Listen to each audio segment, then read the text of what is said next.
ሰላም ውዶቼ እንኳን ወደ ህሉና ቻናል በሰላም መጣችሁ እያልኩኝ በዛሬው የፊልም ታሪካችን በ2009 የወጣውን ደ ፕሮፖዛል የተሰኘውን ቆንጆ ፊልም ይዤላችሁ መጥቻለሁ። እስከ ታሪኩ ማብቂያ አብራችሁን ቆዩ እያልኩኝ ወደ ፊልሙ የሚጀምረው ማርጋሬት የምትባል አንድ ታዋቂ የጋዜጠኛ አዘጋጅ ኃላፊን ያሳየናል። ማርጋሬት ቀልድ የማታውቅና ስራና ስራ ብቻ የምትል ስትሆን በዚህም ተቀጣሪዎቿ በጣም ስለሚፈሯት ጠንቋይ በሚል ቅጥል ስም ይጠሯትም ነበር። አንድሪው ደግሞ የእሷ ረዳት ሲሆን እሷ የምትለውን ሁሉ ያለማንገራገር ያደርጋል።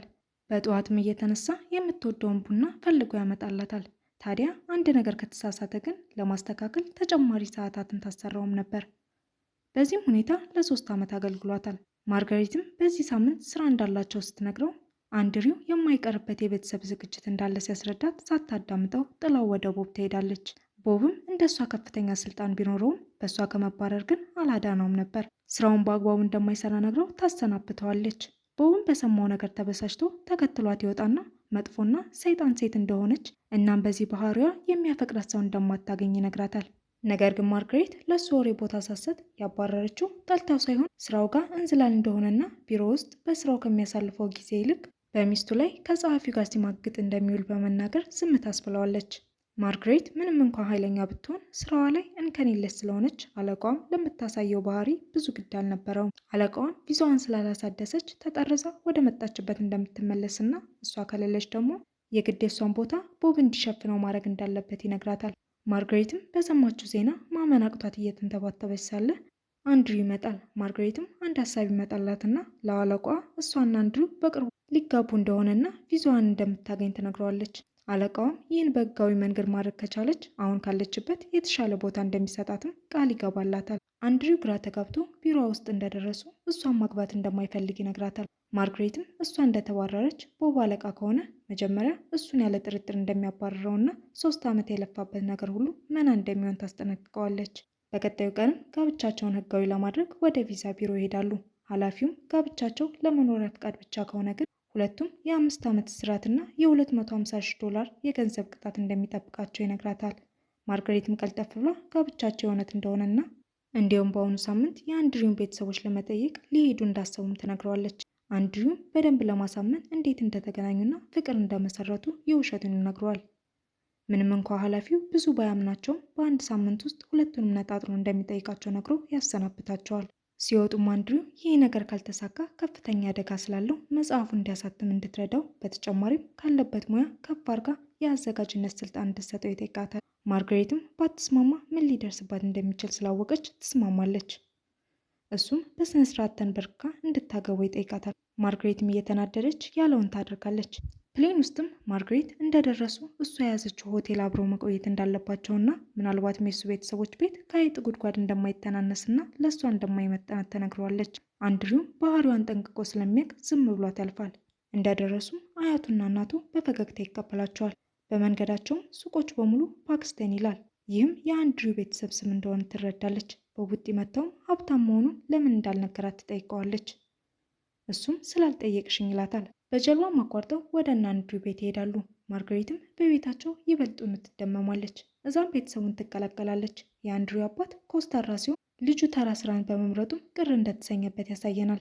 ቤተሰቡን ሰብስቦም አንድሪው ሊያገባ እንደሆነ ለቤተሰቡ ይነግራቸዋል። አያቱም ለወጉ እንዲሳሳሙ ስትጠይቃቸው አማራጭ ስላልነበራቸው እያፈሩ ይሳሳማሉ። ጠዋት ላይ ማርጋሬት የስልክ ጥሪ ከእንቅልፏ ይቀሰቅሳታል። እሷም ላለመረበሽ ከቤት ስትወጣ በሩን ስላልዘጋችው የእነ አንድሪው ውሻ ተከትላት ትወጣለች። ማርጋሬትም እንድትገባ እየጮኸችባት ሳለ አንድ ጭልፊት መጥቶ ውሻዋን ይወስዳታል።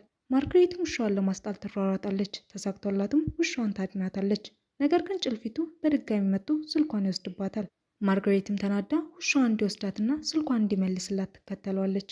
ይህንንም የተመለከቱት የአንድሪው ቤተሰቦች ከውሻዋ ጋር እየተጫወተ ስለመሰላቸው ይሳሳቃሉ። አንድሪውም ወደ እሷ መጥቶ ምን እንደተፈጠረ ይጠይቃታል። እሷም ስልኳ በጭልፊት እንደተወሰደ ትነግረዋለች። አንድሪው ብዙም ባያምናትም ስልክ ከፈለገች ወደ ከተማ ሄደው መግዛት እንደሚችሉ ይነግራታል። ቤተሰቡ እያዩ እንደሆነም ሲነግራት ለማስመሰል እንደ ፍቅረኛሞች ተቃቅፈው አክት ማድረግ ይጀምራሉ። በኋላም አንድሪው ከአባቱ ጋር ሲያወራ አባቱ ላለፈው ድርጊቱ ይቅርታ ጠይቆ ሊያገባም ስለሆነ ደስ እንዳለው ይነግረዋል። እናም እዚህ ሆኖ ድርጅቱ እንዲያስተዳድር ሲጠይቀው አንድሪው ተናዶ ይሄዳል። እናቱም ከሄዱበት ሲመለሱ አንድሪው ሲናደድ እንደሚያደርገው እንጨት ሲፈልጥ ታየዋለች። እናቱም ወደ ኋላው ሄዳ ልጇን ምን እንዳለውና እንዴትም አድርጎ አንድሪው ጋር ሰላም እንዲያወርድ ነግራው ትሄዳለች። ማርግሬትም ከክፍሏ ሻወር ስትወስድ አንድሪው ኤርፎን አድርጎ ስለነበር ድምፅ ስላልሰማ እሱም ሻወር ለመውሰድ ሊገባ ሲል ይገናኛሉ። ሁለቱም ሲደነባበሩ አብረው ይወድቃሉ። ተፋፍረውም ቶሎ ፎጣ ይደርባሉ። ሲተኙም ስለተፈጠረው እያወሩና ትንሽ ስለ ራሳቸው ማውራት ይጀምራሉ። ማርግሬትም ምንም እንኳን ከላይ ኃይለኛ ብትመስልም ውስጧ በትንሽ ነገር እንደሚጎዳና ወላጆቿንም ገና የ16 ዓመት ልጅ ሳለች እንዳጣቻቸው ስትነግረው አንድሪውም ስለ ራሱ ያጫውታታል። እያወሩ እንቅልፍ ይዟቸው ይሄዳል። በቀጣዩ ቀን እናትና አባቱ በር ሲያንኳኩ እነሱም አብሮ እንዳደሩ በማስመሰል አልጋው ላይ ይሆናሉ። አባቱም የጋብቻ ቀኑን ከአንድሪው አያት የልደት ቀን ጋር ተመሳሳይ ቀን ለማድረግ እንዳሰብና ዝግጅትም እንደሚኖር ሲነግሯቸው አንድሪው እና ማርግሬት የተለያዩ ምክንያቶችን ሲደረድሩ ከቆዩ በኋላ አያቱ መጣ ከመሞቷ በፊት ምኞቷ የእሱን ሰርግ ማየት እንደሆነ ትነግረዋለች። አንድሪውም ይህን ሲሰማ ምንም ማለት ስላልቻለ ይስማማል። አንድሪውን በዚህ ሲጨነቅ ማርግሬት ዘና እንዲል ትነግረዋለች። ማርግሬትም አንድሪውን እየወደደችው ነበር። ከቤተሰቡ ጋር ሆኖ ቬሎ ለመግዛት ወደ ሱቅ ይሄዳሉ። ቬሎንም ለብሳ ሲያዩት እናቱ የደስታን እንባን ታነባለች። አያቱም ለማርግሬት በቤተሰቡ የሚተላለፍ አንድ የአንገት ሐብልን እንደ ስጦታ ትሰጣታለች። ማርግሬትም እነዚህን የመሰሉ ቤተሰቦች በመዋሸቷ በውስጧ በጣም ታዝናለች። አንድሪው ጋር ሲገናኙ ስለተፈጠረው ነገር እያዘነች ታወራዋለች። እናም የሁሉ ነገር ደስ ቢላትም አጭር ህልም በመሆኑ እንደ ከፋትም ትነግረዋለች። እሱም መሪውን ተቀብሏት እየነዳ ሳለ ሳይታሰብ ማርግሬት ትወድቃለች። አንድሪውም ያወጣትና አቅፎ ያሞቃታል። በዛን ሰዓትም እየወደዳት እንደሆነ ይረዳል። ቤት እንደደረሱ አባቱ ሊያናግራቸው እንደሚፈልግ ነግሯቸው ወደ እሱ ይሄዳሉ። እዛም ሚስተር ጊልበርትሰን የቪዛ ኃላፊው የውሸት ትዳር ሊመሰረቱ እንደሆነ እንደደረሰበት በአባቱ ፊት ይናገራል። አባቱም አንድሪውን እያየ እውነቱን እንዲናገር ይጠይቀዋል። አንድሪውም እሷን እንደሚወዳት እናም ሁሉም ነገር እውነት እንደሆነና የጋብቻው ቀን እንገናኝ ብሏቸው ይሄዳል። የሰርጉ ቀን ማርግሬት በጣም አምሮባት ትገኛለች። ጋብቻቸው ሊካሄድ ሲልም አንድ ነገር መናገር እንደምትፈልግ ገልጻ ይህ ሁሉ ነገር ውሸት እንደሆነና አንድሪውን ለቪዛ እንዲያገባት እንዳስገደደችው እናም የሱ ቤተሰብ የትም ያላገኘችውን ፍቅር ስለሰጧት አመስግናቸው ትሄዳለች። አንድሪውን በዛ ጊዜ ብቻዋን ሊተዋት ስላልፈለገ ተከትሏት ሲወጣ አባቱ ያስቆመና መጨቃጨቅ ይጀምራሉ።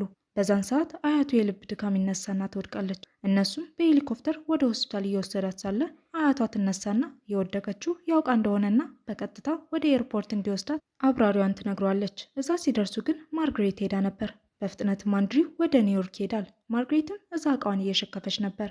አንድሪውም ከአንድ ሳምንት በፊት ብትሞት ራሱ ግድ እንደማይሰጠውና ነገር ግን በዚች አንድ ሳምንት ያሳለፉት ሁሉ ለእሱ ያለውን ስሜት ወደ ፍቅር እንደተለወጠና እንድታገባው ጠይቋት ሲሳሳሙ ፊልሙ ያልቃል። ፊልሙን ከወደዳችሁት ላይክ፣ ሼር፣ ሰብስክራይብ ማድረግ እንዳይረሳ እያልኩኝ በቀጣይ ታሪክ እስክንገናኝ ሰላም ሁኑልኝ።